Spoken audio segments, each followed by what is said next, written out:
வணக்கம். இப்போ நீங்கள் பார்த்தீங்கன்னா, நேத்தைக்கு ஒரு வீடியோ போட்டிருந்தேன். அந்த வீடியோவில் என்ன சொல்லியிருந்தேன்னா, ஜீவசமாதி அதாவது எந்த ஜீவசமாதி எந்த இடத்துலேருந்து உயிர் போதோ அதற்கு பேர் தான் ஜீவசமாதின்னு சொல்லி போட்டிருந்தேன். அப்படி தானே? இப்போ நிறைய இடங்களில் ஜீவசமாதி சாமியார் மாதிரி இருக்காங்க, நிறைய பேர் இருக்காங்க. அவங்கள கொண்டு அடக்கம் பண்ணிக்கிட்டு அந்த சமாதியை ஜீவசமாதின்னு சொல்லிக்கிட்டு அந்த கோயிலை டெவலப் பண்ணுறாங்க, என்னெல்லாமோ செய்கிறாங்க. கடைசியில் அந்த கோயிலும் டெவலப் ஆகிடுது. பொதுமக்களும் அங்கே அலையாக போய் அந்த சமாதியில் உள்ளவங்களை வழங்குறாங்க, அன்னதானம் சாப்பிட்றாங்க, எல்லாம் செய்கிறாங்க. அப்படி தானே? எத்தனையோ ஜீவசமாதி உயிரோட சமாதியான இடத்துல இருக்கக்கூடிய ஜீவசமாதி இன்றைக்கும் நல்ல முறையில் பெரிய லெவலில் யாருக்கும் தெரியாமல் தான் இருக்குது. புரியுதுங்களா? நிறைய பேருக்கு தெரியாது அப்படிப்பட்ட ஜீவசமாதி எல்லாம். அப்படி நிறைய சமாதி நானும் பார்த்துருக்கேன். அதெல்லாம் தெரிய மாட்டேங்குது.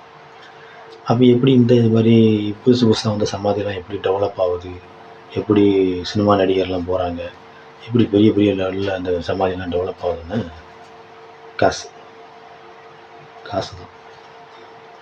காசு இருந்தால் பாலடைஞ்சு கிடந்த கோயிலை கூட டெவலப் பண்ணிடலாம். எப்படியாவது டெவலப் பண்ணி கொண்டு வந்துடலாம். இப்போ நீங்கள் பார்த்தீங்கன்னா, உதாரணத்துக்கு திருச்செந்தூரில் 3 சமாதி இருக்குது. அது நிறைய பேருக்கு தெரியவே செய்யாது. அங்கே எத்தனையோ ஜீவசமாதிகள்லாம் இருக்குது, அதுவும் நிறைய பேருக்கு தெரியாது.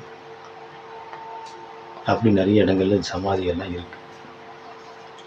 திருச்செந்தூர் முருகன் கோயிலை உருவாக்கின அந்த 3 ஜீவசமாதி என்ன சாதாரண ஆட்களா? அந்த கோபுர வேலையெல்லாம் பார்த்தவங்க. உலக புகழ் பெற்ற திருச்செந்தூர் முருகன் கோயில், அந்த ஜீவசமாதியில் இருக்கக்கூடிய அந்த 5 உண்டு. அது 3 ஜீவசமாதி இருக்குது. அது ஏதேச மக்களுக்கு தெரியாது. புரியுதுங்களா? அதுக்காக அவருக்கு பவர் இல்லாமல் இருக்கா? பவர் இருக்குது, சக்தி இருக்குது, எல்லாம் இருக்குது. ஆனால் அவங்களுக்கு தெரியாது, மக்களுக்கு தெரியாது. இதுக்கு காரணம் என்னென்னா, இப்போ புதுசாக உருவாகுது பார்த்தீங்களா ஜீவசமாதி, சித்தர்கள் ஆசிரமம் இப்படிலாம் நிறைய உருவாகுதுல்ல. இதெல்லாம் வந்து அவங்களே டெவலப் பண்ணுறாங்க. அவங்களே டெவலப் பண்ணி யூடியூப் சேனல் வச்சு அவங்களே டெவலப் பண்ணி பல சேனல்கள்காரங்களை கூப்பிட்டு அப்படி டெவலப் பண்ணி கொண்டு போயிடுறாங்க. அப்படி விளம்பரம் பண்ணி தான் எல்லாமே இதாகும். புதுசாக சித்தர் பீடம் உருவாகிட்டு இருக்கு. அதெல்லாம் நல்லா டெவலப் ஆகிருக்கு. 100 வருஷம், 200 வருஷம், 300 வருஷம், 400 வருஷம் பழமையான ஜீவசமாதிலாம் இன்னும் அப்படியே தான் இருக்குது. அவங்களுக்கு சக்தி இல்லாமல் இல்லை, சக்தி உண்டு. ஆனால் அவங்க வந்து வெளியே தெரியக்கூடாதுன்னு அப்படி இருக்காங்க. புரியுதா? ஒரு உதாரணத்துக்கு குலசேரப்பட்டினம் ஐயாத்துறை கவிராஜ் ஜீவசமாதியும் நிறைய மக்களுக்கு தெரியாது. இப்போ தான் கொஞ்ச நாளாக தெரியும். எப்படி தெரியும்? அதுக்காக அவருக்கு சக்தி இல்லாமல் இல்லை, சக்தி இருக்க தான் செய்யுது. இப்போ இந்த டிவியில், யூடியூப்பில், நெட்லலாம் பார்த்து மக்கள் கொஞ்சம் தெரிஞ்சுக்கிட்டாங்க. சீக்கிரம் போய் மக்களுக்கு போய் சேருது. அதை யூஸ் பண்ணி தான் இப்போ புதுசாக உருவாகிற ஜீவசமாதியெல்லாம் டெவலப் பண்ணுறாங்க. நானும் கிட்டத்தட்ட 2012 ஐயாத்துறை ஜீவசமாதியில் வந்து நாங்கள் அன்னதானம் பண்ணுறோம், பூஜை பண்ணுறோம், எல்லாம் பண்ணிக்கிட்டு தான் இருக்கோம். எங்களுக்கு வந்து யாரும் எந்த உதவியும் பண்ணலை. உதவுறோன்னு சொல்லுவாங்க, ஆனால் அந்த பக்கமே வர மாட்டாங்க. பாவப்பட்ட மக்கள்கள்லாம் வந்து அரிசி பருப்பு எல்லாம் வாங்கி தருவாங்க. பெரிய பெரிய பணக்காரங்களாம் சொல்கிறாங்களே தவிர யாரும் வாங்கி தர மாட்டேங்காங்க. அரிசியும் வாங்கி தர மாட்டேங்கான், பருப்பும் வாங்கி தர மாட்டேங்கான். ஏன்னு பார்த்தீங்கன்னா, விளம்பரமாக உள்ள கோயிலுக்கு போய் செஞ்சாச்சுன்னா அவனுக்கு பேர் கிடைக்கும். நம்ம கோயில் வந்து செஞ்சால் அவனுக்கு பேர் கிடைக்காது. நம்ம கோயிலாக இருக்கட்டும், எந்த கோயிலாக இருக்கட்டும், சாதாரண ஜீவசமாதி டெவலப் ஆகாமல் இருக்குங்களா, அங்கெல்லாம் போய் செஞ்சால் பேர் கிடைக்காது. அதில் டெவலப்பாக இருக்குது பார்த்தீங்களா, அதில் மக்கள்லாம் போய் கும்பிட்டுட்டே இருப்பாங்க பார்த்தீங்களா, அங்கெல்லாம் வந்து பேர் கிடைச்சிடும். நம்ம சமாதியில் பேர் கிடைக்காது. இதுதான் விஷயம். ஏன்னா நம்ம சமாதியை வந்து நம்ம வளர்க்கணும்னு நினச்சா கூட சில நிறுவனங்கள் அதை தடுத்துடும்.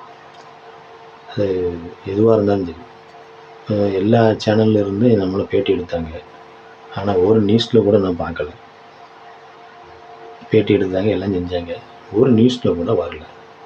அந்த வீடியோ காப்பி என்கிட்ட தான் இருக்குது. ஆனால் நியூஸில் அந்த சேனலில் ஒன்று எல்லா சேனலும் எடுத்தாங்க, பேட்டி எடுத்தாங்க இந்த ஜீவசமாதியை பற்றி. ஆனால் ஒரு சேனலில் கூட வரல. இதற்கு காரணம் எதுவாக இருக்குன்னு நினைக்கிங்க? எல்லா சேனலும், Sun TV, Raj TV, Win TV, எல்லா டிவியும், புதிய தலைமுறை டிவி, எல்லா சேனலுமே நம்மளை வந்து பேட்டி எடுத்திருக்காங்க. ஆனால் ஒரு சேனலில் கூட நம்மளுடைய பேட்டி, நம்ம ஜீவசமாதியுடைய இடம் வரல. இதுக்கு காரணம் வந்து என்னென்ன, பெரிய பெரிய டோனர் இருக்காங்க பார்த்தீங்கன்னா, பெரிய பெரிய பணக்காரங்களாம், அவங்க சொல்கிறது தான் எல்லோரும் கேட்பாங்க. அதை வெளியே போடாதையா, சும்மா இல்லையா அப்படின்னு போட மாட்டான். இதுதான் நடந்துக்கிட்டு இருக்கு.